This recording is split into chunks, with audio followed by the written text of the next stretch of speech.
Welcome back. News and Talk 1380 WAOK, the voice of the community, people passionate in politics on this Sunday afternoon. Attorney Robert Patillo. Before the break, we were talking about the indictment of Hunter Biden, and it kind of rolls into the 2024 election cycle. The reason these things are happening right now is that the conservatives, the MAGA people, are trying to do everything they can to sully President Biden going into re-election. Of course, we all know about the poll numbers being in the mid-30s, lower than any president in recent memory. There's been the revolt from many progressives and many young people over the president's support for Israel and his lack of calling for a ceasefire against Palestine. And of course, there's the overall kind of malaise the country has been in.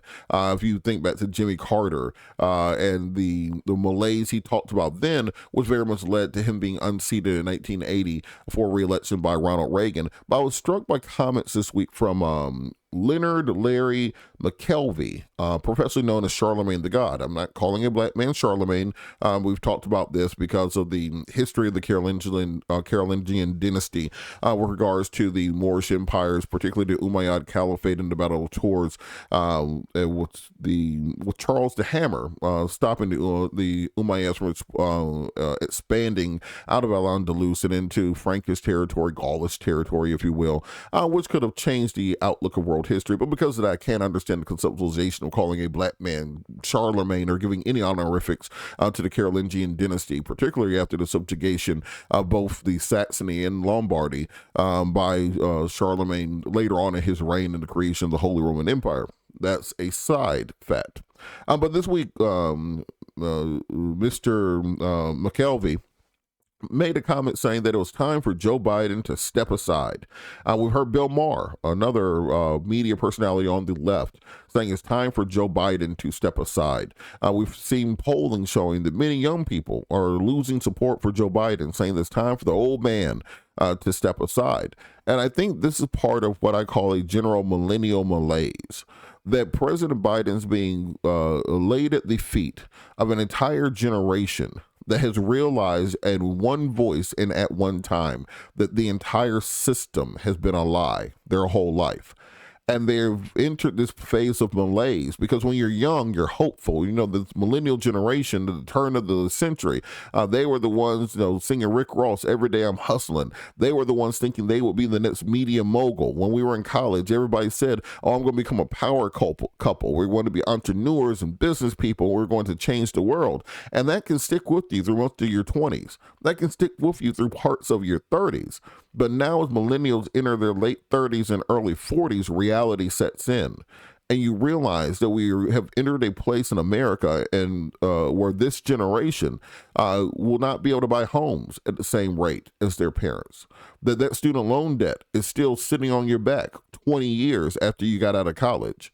That the idea of having children may have passed you by, because whereas your parents could have children and take care of a family at 18 or 20 years old with one income while working at a factory without a high school diploma, now a child is a luxury item. Plants have become the new pets. Pets are the new children. Children are like those exotic snakes and like monkeys that people used to have back in the day, where only people who drove Lamborghinis and had car phones could afford them. I don't know how people afford children. It does not quite make sense to me how you feed and clothe them. I looked up how much it costs to send a child to private school, like a 4-year-old. It was $30,000 a year for a child. That's what college used to cost.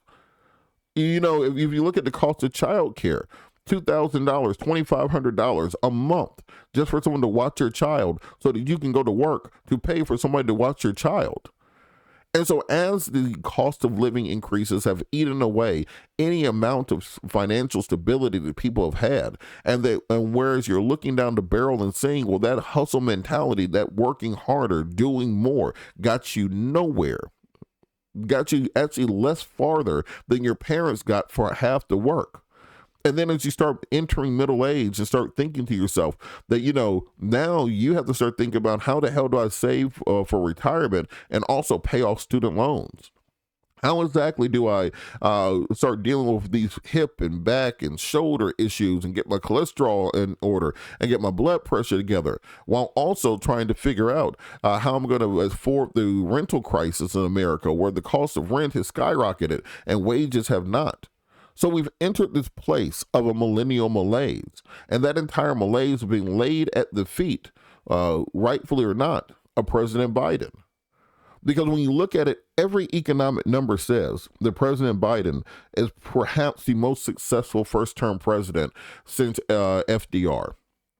President Biden had a more successful first term than Donald Trump, than Barack Obama, than George W. Bush, than Bill Clinton, than George H.W. Bush, than Reagan, then Carter, or then Gerald Ford, then Carter, Nixon. You could get back to LBJ and the Great Society for the last president that had as much legislative success as President Biden has in their first term.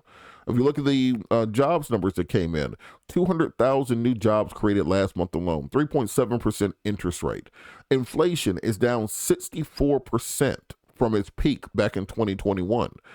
If you look at interest rates, Chairman Powell has stabilized the increases that were meant to stop inflation, and is expected in the early part of next year that we'll see rates begin to come back down. If you look at foreign policy, President Biden has not just contained China in the South China Sea, they've begun pushing them back, creating new alliances, roping them in with the string of pearls. If you look at international relations in Europe, President Biden has done more to support our European allies than perhaps any president since FDR himself. But despite these things, record investments in the environment, record investment in infrastructure. If you look at student loans, as we talked about, they just announced this week they're canceling another $5 billion in student loans. Nearly $130 billion in student loans have been canceled in the last 3 years alone for over 40 million borrowers. Many people are getting letters every day saying their student loan debt has been completely wiped out. But in spite of that, the country is in a malaise. The country feels as if, despite things going better, that they are still running in mud without a very clear way out of it. And this is what happens when you lie to a generation for their entire lifetimes. This is what happens when students are in high school and two planes fly into buildings during their English class during first period. And then they say that we're going to go fight terrorism, but instead we go to steal oil from Iraq and steal opium from Afghanistan. And it had nothing to do with the terrorist attacks at all, that our government lied to us. This is what happens when you tell them, well, take out the student loans, get the education, get the degree, and then we will make sure that it pays off for you in the long run. And then at the end, you're just left with a worthless piles of paper and a wasted decade of your 20s when you could have been exploring, learning, creating, innovating, and become that entrepreneur that would truly build the future. Now, I don't know a good way to get out of this. That is outside of my pay grade. But I think it's important for us to realize that the millennial malaise is real, that there's a general depression around people of a certain age range who have simply decided that they have been lied to by a system and that system is rigged against them. And this has trickled down into Gen Z, where if you have Gen Z children or nephews and nieces, etc., they simply don't care about systems. When you're in a place where you were locked down in high school for 2 years, where you weren't allowed to go to school, you weren't allowed to touch people, you weren't allowed to be around people, and now we just released them out into the wild with no therapy, with no conversation. It's just a thing that happened. And we wonder why they act like this. It's because they've lost faith in all systems. They no longer believe politicians. No one believes the media. No one believes the weatherman anymore. So we have to stitch this nation back together. And I make the argument that a stable, older voice like Joe Biden is probably the best person to make that case. Because what we've seen is we have an unstable person like President Trump. You end up in a January 6th situation. We're going to talk more about this after the break. Calling 404-726-1380 News and Talk 1380 WAOK.